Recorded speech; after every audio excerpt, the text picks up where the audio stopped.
mo na? Daghan kayo sa mga excuses na yung kinabuhi. But God had an answer for them all. Isang unsa pa kadaghan ang imuhang excuse na sa Ginoo. Isang unsa pa kadaghan ang imuhang mga rason diya sa Ginoo. Ang tanan na itubang ang Ginoo na. Example, mingon ka diri di ko mo lead kay yabag ko. O di ka mo lead yabag ka. Di ko mo lead kay, di ko mo tudlo kay, bubo ka, di ko mo lead mo tudlo. Kaghamay ng mga excuses. Wala po si Moses. Kalawa si Moses. Masaya na excuses. Ingon ni Moses who am I? Sa ingon niya, kinsa man ko. Itawag sa Ginoo. Tawag. Ingon niya, apan si Moses, ingon sa Dios, kinsa ba ako? Namuadto sa Paraon o magkuha sa anak ni Israel, gikan sa Egypto. Kinsa ba ko? Tawagan ka sa Ginoo, ingon ka, kinsa ba ko Ginoo? I am nobody. Wala ko ko'y wala ko ko'y pulos, ano ka ba ako? Wala may tao, wala yung pulos. Kinumdumi, alanta, muslanon, kay gihimo ka sa Ginoo, ang pinaka-special. Tanan, nagihimo sa Ginoo sa kalibutan, ikaw ang pinaka-special. Nag-effort ang Ginoo sa iyo, sa Ginoo, yamingon ka, wala kay pulos. I am nobody. Ingon pa ni Moses, pero sa ingon niya, nayunan na ito. Sa ingon sa Ginoo. Ingon pa ang Ginoo. Siya ingon, ako magkupan kanimo, o kinimo ang ilhanan, alang kanimo, na ikaw, akong gisuko. Sa dihang makuha na nimo, ang katawan gikan sa Egypto, magkalakad kamo sa Dios, ini. Tunahin ko ba ang Ginoo? Pag ingon ang Ginoo, kinsa mo ako, para ino kong patuon dito sa Egypto, Ginoo. Ang pagawas ng mga tao dito ka. I am nobody. Ingon ang Ginoo, nga, ako magkuha nimo. Wala akong ingon ka, kinsa mo ko Ginoo? Inumdumi, ingon ang Ginoo sa ako magkuha nimo. Another one. Ingon ko na, in verse 12, kanina, akong gibasa kanina, ingon ang Ginoo, I will be with you. Another excuses ni Moses. Ingon ko na, I am not smart enough. Di mo ko bright, Ginoo. Kasi naasan ninyo ito rin ba? Ingon na, dilit ako makahimos, pagtutlong ay bubo pa ko. Kung kasi kag-ingon, bubo ka, sino kong galing mo, bubo, ilulo ka. Kaya makabubo mo kita siya. Kaya kung saan masinsin sa imong utok mo, gida ang matulog sa imong kinabuhi mo. Mabubo dyan ka. Kaya ingon pa ang pulo, ingon pa niya, I am not smart enough. Masama na yun ang pagkasa in verse 15. Ingon pa, o si Moses, ingon sa Diyos, kung ako umanto sa katawan sa Israel, ingon kanila, ang Diyos sa inyong mga katigulangan, nagsubok ka na ako, nanay ka ninyo. Kung sila pumutana ka na ako, kung sa iyang ngalan, kung sa lisulti na ako kanila. May buko lagi siya. Ang ingon sa Ginoo. Nung ingon niya sa Ginoo, sa mga ko isulti sa ilaha, Ginoo, pumutana sila, kinsa man ko, kinsa man nagsubok sa kuha, kung sa ngalan ni mo Ginoo, kinsa man ka Ginoo. Talawa, unsay ko ba sa Ginoo kay Moses? Unsay ko ba sa Ginoo? In verse 14, kung tanawan, in verse 14, ingon siya, o ang Diyos, ingon kang Moses, ako, mao ako. Ano, mingon ba ka nga, dili ka smart, dili ka bright, dili ka upukan, ang Ginoo man nagimo sa imo, dili ka upukan ang Ginoo? Upukan ang Ginoo, dili siya muhimo, dili ka upukan. Ikaw lang ang naguna-huna na dili ka upukan, kumili ka, ay, kinsa mo ko, dili mo ko bright, pero sa inyo sa Ginoo, ako, mao ako. So kana lang ang word, hinungtuman nimo ang Ginoo nga ang Dios, siya ang Dios. Siya ang imong kukuha. Sa paingon ni Moses, another excuses ni Moses, I am not talented na. Kaya naman niya mahingon, dili mo ko talented, Ginoo, pero kabitsikuya, basta lanong-lanong sa kasilinganan. Mag-live pa sa Facebook.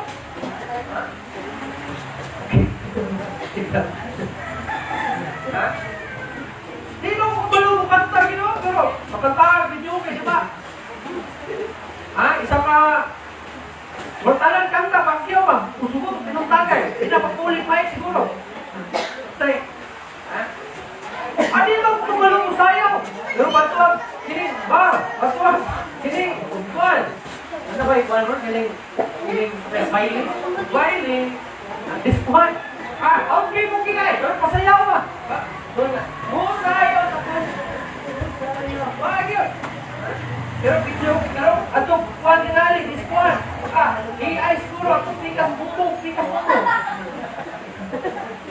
Ha? Bisag puro tuon ang tila. Sayo yun. Pero sa Ginoo, paminon, musayaw sa kalipay matay. Luya man, wala kining. Napas mo. Ikaw pa ni Moses, I am not talented enough. Wala bang ko'y talent, Ginoo? Meaning, ingon niya, I don't have a leadership skills. Wala ko'y leadership, Ginoo. Maingon pa, uban riya maingon na, adilin mo, leader type ka tao. Ha? Ayaw, magsulting, adilig kang leader type, kasi Moses, nala siya. Kaya, dili mo ko. Ginoo, dili sila susunod sa kuwan. Sila maminaw. Ha? Ingon niya doon yan. In verse 1, ito ba niya sa 1? Ito niya si Moses, ito ba? Kapag dili sila tutukan ako, kung dili kumatay sa akong timo, kung kaya sila maingon, ang Ginoo, wala magpakita, maingon. Wala yung iswag. Pag-lead ka, manyanay tao na maingon nga. Pag-una-una ka, basit sila tutukan sa kuwa. Hindi sila masunod sa kuwa. Wala ingon, pati Moses siya sa Ginoo. Ingon niya, Lord, sukul ko nimo. Kanya, kasi di sila tutukan sa kuwa. Di sila maminaw sa kuwa. Di sila masunod sa kuwa. Bukon siya, reason sa Kristohanon. Dili ko, kasi di ko katukuhan. Kasi di sila matuo sa kuwa. Kasi di sila masunod sa kuwa. Mga reason na nasundog sa Kristohanon, ihap ang Moses. Pero ang Ginoo, nasin ko ba? Ano ang sayang ko ba? God answer, He give Moses 3 miraculous signs. Sabi, mga signs, tulog ka rin, the signs, the changing of Moses' staff into snake. Ipakitaan sa Ginoo, giusap sa Ginoo ang iyang sungkol, gihimong bitin. Another one, the changing of the appearance of Moses' hand. Ha? Giusap sa Ginoo ang kamot ni Moses. At ito isulpog, pagsulod niya sa bulsa, paggawas ng ibong sanlahot, isulod niya balik, pagkakabli niya, wala na sanla. Ang bitin, ikuha niya dito sa kubangan ni Paraon, pagbutang niya sa yuta, pagkiksa niya sa sungkol sa ibong bitin. Mga miracles, nag-ibong Ginoo. Gusto pa yun? And the changing of water into blood. Ang tubig, ihimong dugo. Kung sapak ang kalibuanan ni Paraon, nag-ihimo niyang blood, ihimo niyang dugo. Now God gave Moses signs to prove to Moses and Israelites that God was with Moses. Ipamatutan sa Ginoo, ngadto kay Moses pinagi sa mga simbolo na ang Dios nag-uban diha kang Moses o sa iyang katawhan ng mga Israel. God will give you what you need to do His will. Ihatag sa Ginoo ang tanan nimo gikinahanglan aron mabuhat lang nimo ang kambuton sa Ginoo. Pero si Moses, dahil si Moses, nagpadayon siya og hatag og excuses sa Ginoo. Ingon pa si Moses, another excuses niya, I'm not qualified. Dili ko qualified kasagaran sa Kristohanon namin mo ko niya problema. Dili ko qualified kay daghan man mas qualified pa sa ako na Ginoo. Ako man Hitler ron ko. Dili ko qualified na may mga school graduate dyan, na may mga college graduate dyan. Ano na yung sila Ginoo? Nana ay narasin na ito. Ang pag-ubos sa tanawasin ko, galingon mo dahil minundahin ka, dili ko qualified. Si Moses, tingali, minun sa dili ko qualified. Kaya nga naman. Ano dili man siya qualified? In verse 10, atong tanong. Ano na to? Ano dili qualified siya sa iyong panangkaw? Apan si Moses ningon sa Ginoo, akong Ginoo, dili ako maayo manulti, bisan hangkot karon, bisan sukat sa imong pagigsulti sa imong mulikod. Kaya ako hinay nga musulti og yungit og dila. Imagine mo? Kasi ito sa ni Moses, pero dili sa siya qualified. Isa, hinay ko manulti, na yungit ko yung ko. Yungit ka na, asa ka. Wala ba? Wala yungit. I love you. Yungit. Wala yungit. So kung mingon wala yung reason, ginasawin na paingon lang. So, ang Ginoo, tawag ka na ito, ato talito sa promise land. Wala yung kamalakan, dili ko qualified, Ginoo. Kanang, di man kumaayo manunti. Yung ko, hindi ko manunti. Matignanan ba? Dili ko kabalo masunti, di ko kabalo matulog, kabalo sa pagsuko, sa pagkuman. Puro lang sa lugtanan. Pastor, dili ko tutlog kay, di ko kabalo sa pagsuko, sa pagkuman. Dili ko ako, pastor, kay, di ko kabalo sa pagsuko, sa pagkuman. Dili ko qualified. Pero ang sayo ba sa Ginoo? Tanawa, kasi kinali ang imuha word na excuse. Hindi ka qualified, hindi ka maayo manunti. Sayo sa Ginoo, in verse 11. Ano ba niya? Kinsa naghapak sa baba? Wala pa mabala sa Ginoo kay Moses. Ingon niya sa verse 11. Ano na to? In verse 11, ingon pa niya. O niya ang Ginoo, mingon ka niya. Kinsa ba ang nagbuhat sa baba sa tao? Umingon kasi mo ko hindi mo kumain mo dun sa Ginoo.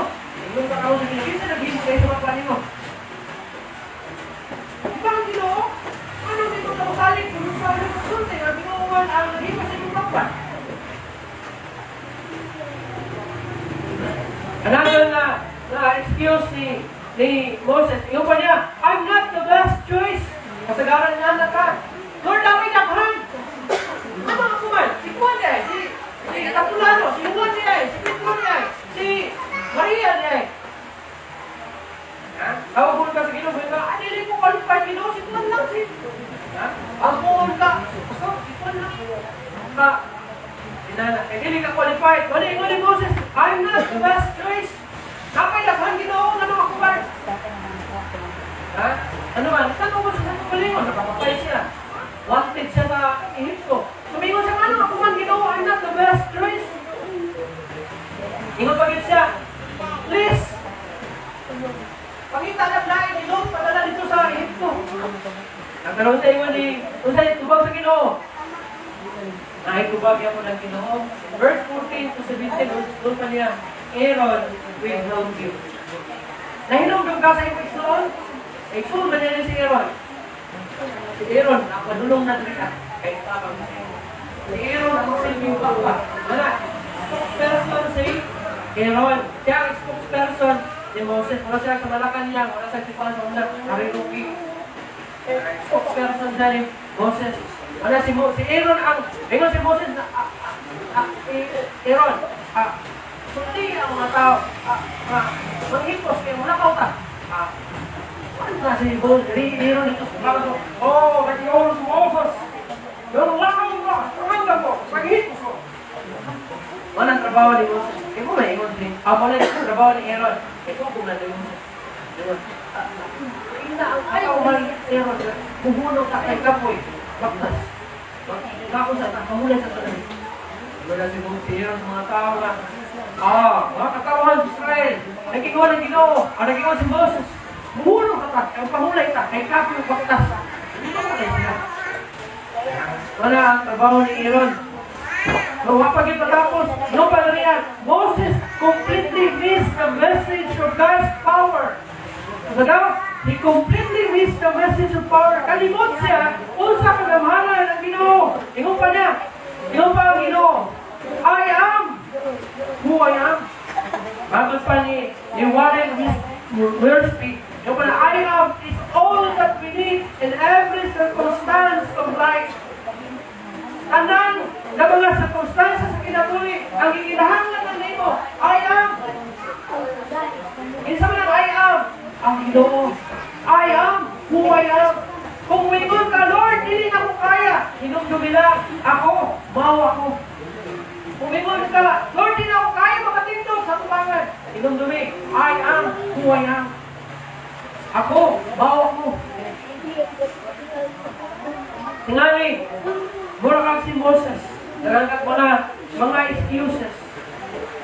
And maybe, nagmatugang mga fails, mga failure sa nangagi ni mo mga kinabuhi. Tingali mo kayo ka, maon ako kinabuhi ganyan to. Walang, hindi ko mamayan, ginuwi, maon ako kinabuhi. Si Moses, maon kaya nakapatay siya.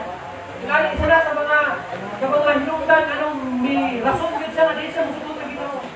Kay pangit niya ang pas. Ganun nyo, kung nindot yung pas, kinag-week, wala ka na rin simbahan. O na nakaka-rin simbahan, ay nagkinahanglan ka, kung nindot, kinag-week. O na nakaka-rin sa simbahan, kay pangit yung pas. Eh kung maayo mong pas, wala ka rin simbahan. Kay Waymon man ka, anong mga lagat ko sa Ginoo mabukutan mo? Pero kung pinaka-realize ka, kaya ikaw sa ka makasala, na-fail ka, kaya ito, wala nakakasimahan. Nagpangalagan ka. Wala kung tawag ka sa Ginoo, hinong dumi.